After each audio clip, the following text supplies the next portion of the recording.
Good morning student. हम पाठ 12 कंचा पढ़ रहे थे। हमने देखा कि अप्पू स्कूल जा रहा है। रास्ते में उसे हरी लकीर वाले सफ़ेद कंचे दिखते हैं और अप्पू उन्हीं के बारे में सोचता रहता है। वह कक्षा में जाता है मगर उसका ध्यान पढ़ाई की तरफ बिल्कुल नहीं है।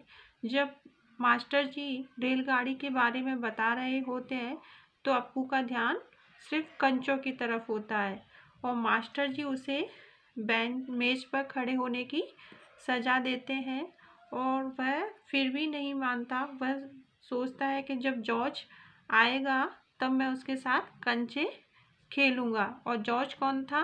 वह कंचों का सबसे अच्छा खिलाड़ी था। आगे हम पढ़ेंगे, किसी को शक हो तो पूछ लो। मास्टर जी ने उस घंटे का सबक समाप्त किया। क्या किसी को कोई शक नहीं? अप्पू की शंका अभी दूर नहीं हुई थी। वह सोच रहा था, क्या जॉर्ज को साथ ले चलने पर दुकानदार कंचा नहीं देगा? अगर खरीदना ही पड़े तो कितने पैसे लगेंगे? रामन ने मास्टर जी से संकेत किया और उसे सवाल का जवाब मिला। अमीनी ने शंका का समाधान कराया। कई छात्रों ने यह दोहराया। अप्पू क्या सोच रहे हो? मास्टर जी ने पूछा। पूछ लो ना, शंका क्या है? शंका जरूर है। क्या जॉर्ज को साथ ले चलने पर दुकानदार कंचे देगा? नहीं तो कितने पैसे लगेंगे? क्या 5 पैसे में मिलेगा? 10 पैसे में? क्या सोच रहे हो? पैसे? क्या? कितने पैसे चाहिए? किसके लिए? वह कुछ नहीं बोला। हरी लकीर वाले सफ़ेद गोल कंचे उसके सामने से फिसलते गए। मास्टर जी ने पूछा, क्या रेलगाड़ी के लिए? उसने सिर हिलाया। बेवकूफ़, रेलगाड़ी को पैसे से खरीद नहीं सकते। अगर मिले तो उसे लेकर क्या करोगे? यानी अप्पू तो अपनी ख्यालों में गोल सफ़ेद कंचे के बारे में ही सोच रहा था और मास्टर जी उससे कहते हैं कि क्या रेलगाड़ी खरीदने के लिए पैसे चाहिए, परंतु रेलगाड़ी से करोगे क्या? वह खेलेगा, जॉर्ज के साथ खेलेगा। रेलगाड़ी नहीं, कंचा। चपरासी एक नोटिस लाया। मास्टर जी ने कहा, वो फीस लाए हो? वे ऑफिस जाकर जमा कर दें। बहुत से छात्र गए। राजन ने जाते जाते अप्पू के पैर पर चिकोटी काटी ली। उसने पैर खींच लिया। उसे याद आया उसे भी फीस जमा करनी है। पिताजी ने उसे 1.5 रुपया इसके लिए दिया है। उसने अपनी जेब टटोल कर देखा। 1 रुपये का नोट और 50 पैसे का सिक्का। वह बेंच से उतरा। किधर? मास्टर जी ने पूछा। उसके कंठ से खुशी के बुलबुले उठे। फीस देनी है। फीस मत देना, मास्टर ने कहा। वह झिझकता रहा। On the bench.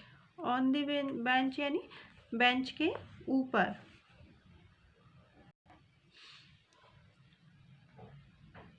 वह बेंच पर चढ़कर रोने लगा। क्या भविष्य में कक्षा में ध्यान से पढ़ेगा? ध्यान दूंगा। वह दफ्तर गया। दफ्तर में बड़ी भीड़ थी। बच्चों, एक एक करके आओ, क्लर्क बाबू बता रहे हैं। पहले मैं आया हूँ।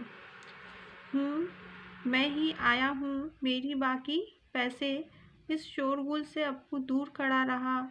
रामन ने फीस जमा की। मलिका ने जमा की। अब थोड़े से लड़के ही बचे हैं। वह सोच रहा था, जॉर्ज के साथ लेकर चलूं तो देगा ना? शायद दे। नहीं तो कितने पैसे लगेंगे? 5 पैसे, 10 पैसे।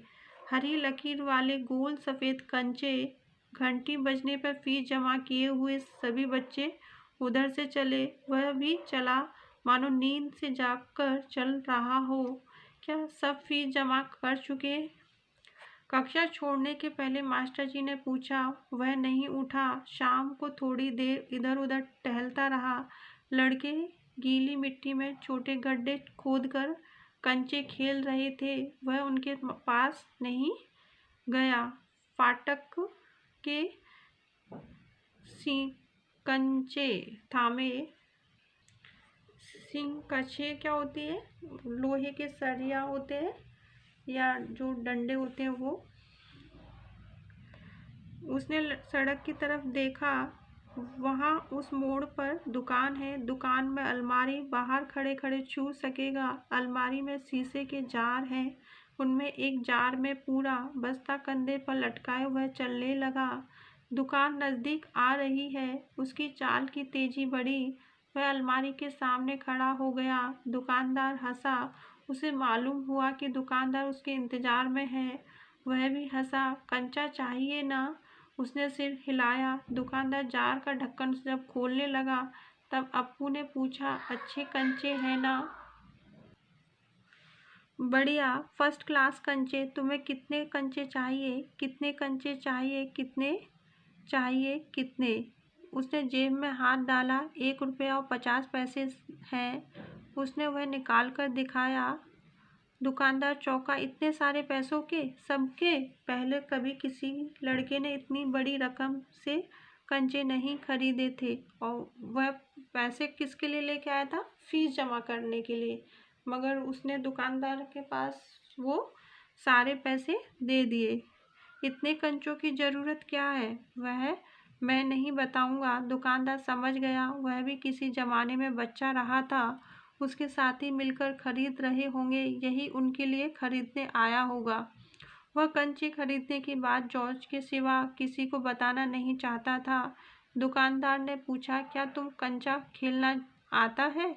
वह नहीं जानता था। तो फिर कैसे कैसे सवाल पूछ रहा है। उसका धीरज जवाब दे रहा था। उसने हाथ फैलाया, दे दो। दुकानदार हंस पड़ा। वह भी हंस पड़ा। कागज की पोटली छाती से चिपटाए वह नीम के पेड़ों की छांव में चलने लगा। अब कंचे अब उसकी हथेली में है, जब चाहे बाहर निकाल ले। उसने पोटली हिलाकर देखा। वह हंस रहा था। उसका जी चाहता था काश पूरा जार उसे मिल जाता। जार मिलता तो उसके छूने से ही कंचे को छूने का एहसास होता।